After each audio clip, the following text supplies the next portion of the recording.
चल रहा है, मोदी गवर्नमेंट ये कर रही है, वो कर रही है, ये घटना हो रही है, ये डेवलपमेंट हो रहा है, तो कभी जाके हिस्ट्री में लिखा जाएगा, बुक्स में आने लग जाएगा।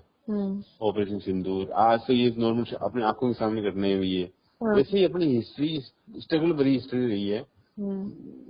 स्लेव रहे थे तो वो तो काफी स्ट्रगल हुआ था उस टाइम पे। अभी ज्यादा स्ट्रगल नहीं है, नॉर्मल फिनोमेना है, नॉर्मल लाइफ चल रही है। उस टाइम की हिस्ट्री में काफी सारे इवेंट होते थे, तो उनको फिर हिस्ट्री में लिख दिया तो बहुत सारी घटनाएं हमें पढ़ने को मिलती है। और वो थी क्या, बस यही थी, डे टू डे कुछ न कुछ हो रहा है, आज वहाँ आंदोलन कर रहे हैं, फिर वो हो रहा है, ये हो रहा है। लेकिन वो हम दूसरे गुलाम थे, तो हम उस गुलामी से छुटकारा पाके आजाद हुए, तो हमारे लिए वो दिन बहुत ज्यादा मायने रखते हैं कि हम कैसे दुखी हमारे पूर्वज है, कैसे स्ट्रगल करके क्या किया। वो तो रही बात सिंपल हिस्ट्री की। फिर है पॉलिटी। पॉलिटी के अंदर क्या है, एक रूल चलाना है।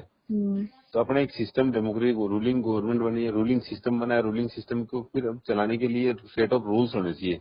वो एक कॉन्स्टिट्यूशन है। कॉन्स्टिट्यूशन के अंदर सारी व्यवस्थाएं दी गई है देश को। अब जैसे उस हिस्ट्री के बाद में वो चीज हमें रिजल्ट मिला, देश मिला।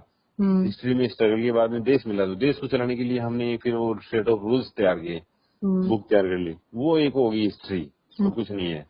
अब उसको क्या है कि हिस्ट्री के लिए भी हिस्टोरियंस के कुछ अपने व्यू होते हैं, हिस्ट्री को पढ़ने के, पॉलिटी को पढ़ने के भी कुछ पॉलिटिशियन, मतलब जो पॉलिटिकल जो डीप नॉलेजेबल लोग स्कॉलर्स होते हैं ना पॉलिटी के, वो लोग अपनी थ्योरीज देते हैं, कैसे कैसे पॉलिटिक्स चलती है, ऐसी रूलिंग गवर्नमेंट में ऐसा होता है, वैसी में वैसा होता है, अपने वो कुछ न कुछ विचार देते हैं। तो उनको आपको पढ़ना पड़ जाता है डीप के अंदर।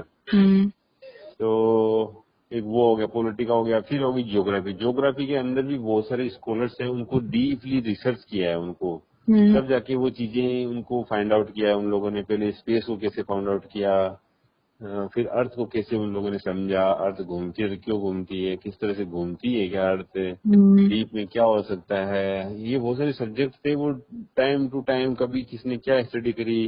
कोर बहुत गर्म है अर्थ का, कोर कैसे बना होगा, एनवायरमेंट में ऊपर जाके वो सब रियलाइज किया है कि ऊपर जाते हैं तो एनवायरमेंट कैसा है, फिर ऊपर जाते हैं तो एनवायरमेंट कैसा है, और ऊपर कैसा है। फिर ये अपनी अर्थ कितनी पार्ट, एक गैलेक्सी का एक पार्ट है, मिल्की वे गैलेक्सी है हमारी। फिर इतने बहुत सारे गैलेक्सीज है, और गैलेक्सीज का फैमिली भी बहुत सारी फैमिली है गैलेक्सीज की भी।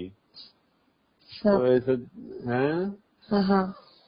तो इस तरह से मतलब ये हुई ज्योग्राफी। ज्योग्राफी के अंदर फिर पढ़ लेंगे अपने देश, अपने स्टेट गवर्नमेंट के बारे में कोई एग्जाम देंगे तो स्टेट के बारे में ज्योग्राफी ज्यादा पूछेंगे उसके अंदर, कि राजस्थान में कौन से पार्ट में क्या क्या क्या होता है, क्या उपज होती है, क्या सा वहाँ मिट्टी है, कैसा क्या है, वो है नदियां नाले कैसे है।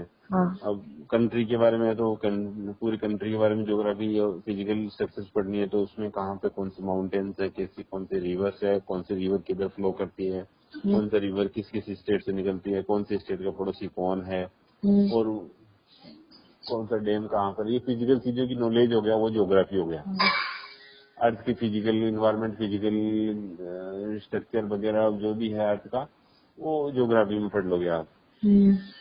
अदर प्लेनेट का तो पूछते ही नहीं है, नॉर्मल जानकारी पूछते होंगे कि एक इंट्रोडक्शन के तौर पर कि मंगल के ऊपर क्या है, यूरेनस कैसा होता है, कितना बड़ा है, कितना स्पीड से घूमता है, कितना बड़ा दिन होता है, जुपिटर कितना है, अर्थ के नजदीक कौन सा है, सन से सबसे दूर कौन है, नजदीक कौन है। बस इनके अंदर इतनी है, और इनके अलावा ज्यादा रिसर्च कर नहीं पाया अभी। इंसान के ऊपर जाते हैं, अपने मिशन लेके जाते हैं मिशन, लेकिन वहाँ पे प्रॉपर डीप के अंदर अभी खोजबीन नहीं कर पाए। ज्यादा मंगल के ऊपर तो लोग जाते ही हैं, वहाँ के तो फोटो वगैरह, वहाँ पे पहाड़ों की फोटो, मिट्टी की, नालों की, मतलब इस टाइप से दिखता है कि पानी था वहाँ पे, ऐसा लगता है।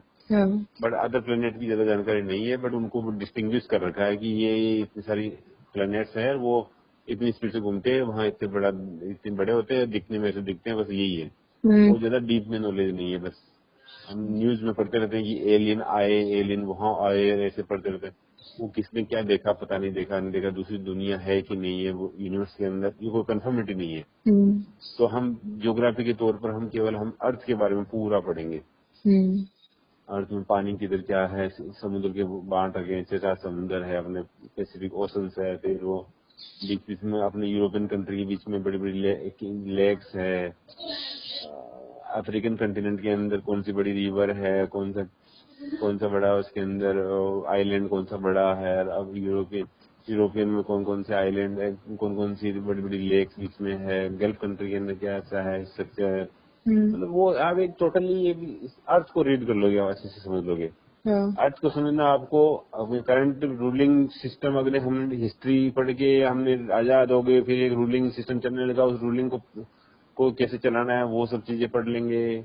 भाई 2-3 सब्जेक्ट आपको पढ़ना है, बट उनको पढ़ना है तो क्लियरिटी के साथ पढ़ना है। कोई भी चीज आती है उसको तुरंत गूगल करो या यूट्यूब पे जाओ, हर बढ़िया चीज को आइडेंटिफाई कर लो कि हाँ ये आदमी सही बताता है। ज्यादा लेंदी और ज्यादा टाइम कंज्यूमिंग चीजों को ज्यादा नहीं देखना है, जिससे कि आपको आप अपने अपने ट्रैक से डिस्टर्ब हो जाएंगे, आपको जो करना है वो कर नहीं पाएंगे, ज्यादा डीप में इधर तो चले जाएंगे तो फिर वो आपका टाइम लॉस होगा। तो आप पिन टू पिन अपने चीजों को करो, ठीक है। और जैसे चैप्टर पढ़ लिया तो उसको आप मन के अंदर आप उसको लंबे टाइम तक रिटर्न करने के लिए उसको आप जैसे पढ़ लेते हो तो फिर उसको आप रीजन अपने मन के अंदर रिक्रिएट करो उस सारी चीज को। और टॉपिक पढ़ते पढ़ते एक चैप्टर पैरा पढ़ लिया तो उसके अपने लाइन पढ़ लिया, समझ में आ गया, उसके बारे में 5-10 लाइन अपने नोट्स के तौर पर लिख ली, जिससे कि दोबारा जाओ तो आप नोट्स को पढ़ लोगे तो भी वो पूरा पूरा मेन चीजें, मतलब बेसिक चीजें, मतलब उसकी जो मेन क्या कहना चाह रहा है वो सब चीजें लिख लो, ऐसे नोट्स बना लो, फिर दोबारा रीड करो तो नोट्स की हेल्प ले सकते हो, फटाफट पढ़ सकते हो। ठीक है, ठीक, ये करो। ठीक है बेटा, तो उधर है, बाद में करेंगे बात। ठीक है, तेरा टाइम खराब होगा। ठीक है।